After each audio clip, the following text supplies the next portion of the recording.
An Australian woman opens a sushi restaurant in New York City, and all of a sudden the cultural appropriation Karens are on her back, calling her a colonizer and attempting to cancel her restaurant. Were they successful? Let's talk about it. Yeah, you better. Yeah, you better. Guys, before we get into this video, if you'd like to support the work I'm doing on this channel, I have a Patreon. The link's in the description down below. Become a patron if you want, no pressure. Now, let's get into this new story where people are crying cultural appropriation. First, let's lay some groundwork and let you know the different people who are involved in this story. First, we have an Australian woman who decided to open a sushi restaurant in West Village, NYC. We're gonna call her Sushi Sheila, as that's the nickname that she's been given on the internet. Then we have the two cultural appropriation Karens who decided to hop on Twitter to chastise this young woman for opening up her restaurant known as Sushi Counter. Those two people we'll call Chef Eric and Queer Latifah. Now, Sushi Sheila was having a good day. She decided she was gonna talk about the restaurant, Sushi Counter, that she was starting in New York City, and she was gonna post a video about it. Now, that video was clearly seen by the wrong people because Chef Eric decided to hop on Twitter, share her video with the caption, "There aren't enough good sushi places in NYC, so time to open one." He goes on to say, "But it's Australian sushi. Give me a break, colonizer." He then goes, "If you don't see why this is a problem, you are part of the problem." And it didn't stop there. No, because Chef Eric could not be the only cultural appropriation Karen. A woman by the name of Queer Latifah on Twitter decided to hop in the ring and say this: "Why is someone who is not of Asian descent, better yet from Australia, opening a sushi spot in New York City?" Now, as these things often go, these tweets started to gain traction on Twitter, and like a pack of zombies, other cultural appropriation Karen started to come out of the woodwork,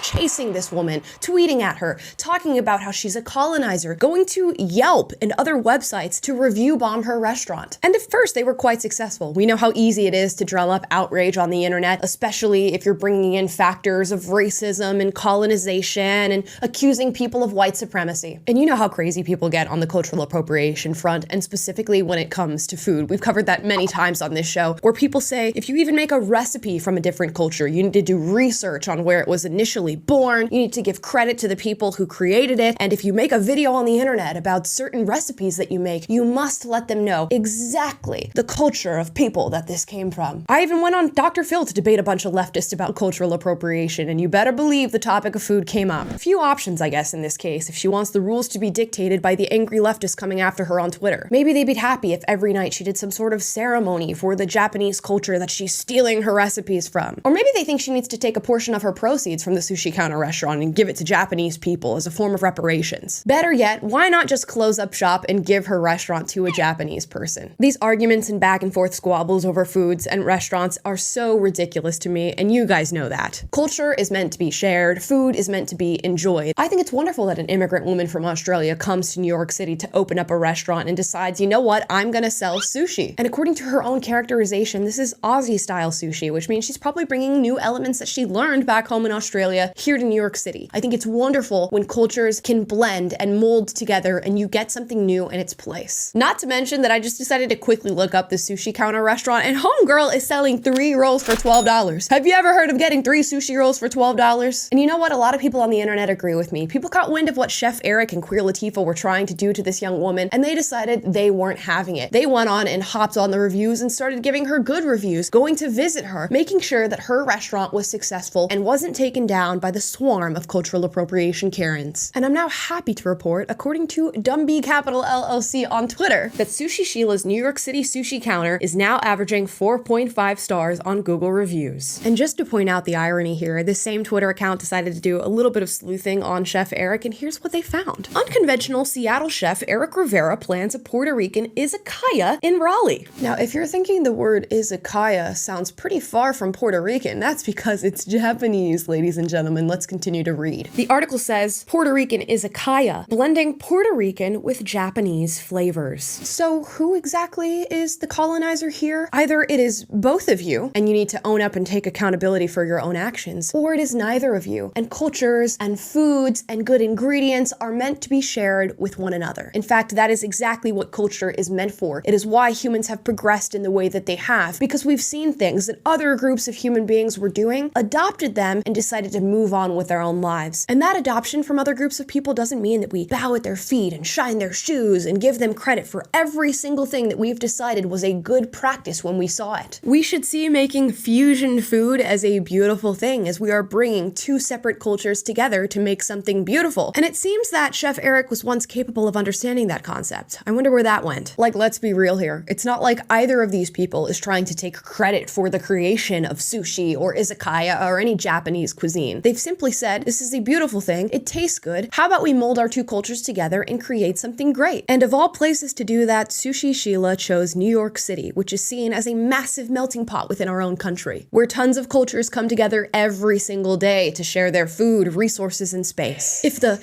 decolonizers and leftists and cultural appropriation Karens had their way in this modern day and age, none of this would be happening. We would not be sharing cultures whatsoever. In fact, we would all be segregated into our own little plots of land where we eat the same type of food and we never get to step outside of our own boxes. It seems not, because the public has spoken, and they've done so with reviews of Sushi Sheila's restaurant. 4.5 signals to me that maybe the cultural appropriation Karens are losing the battle. Now, in the wake of this, they managed to bully Sushi Sheila so hard that she decided to delete all of her TikTok posts and all of the promotion of this restaurant. I hope she comes back 10 times harder, standing strong in her conviction that this is an okay thing to do, and that she's in fact taking on the venture of bringing a new product to a new group of people. And that is a wonderful thing, no matter how you slice it. But guys, as always, I would love to hear your thoughts on the subject. Should she cancel her restaurant because she's stealing from Japanese culture? Or do you think it's okay to take a little inspiration from somewhere else? Let me know in the comments down below. As always, if you disagree with me, duke it out, but do so respectfully. And please like, subscribe, click the notification bell to be notified every single time I post a video for you guys, which is every day, and I'll see you next time. Yeah, you better. Yeah, you better.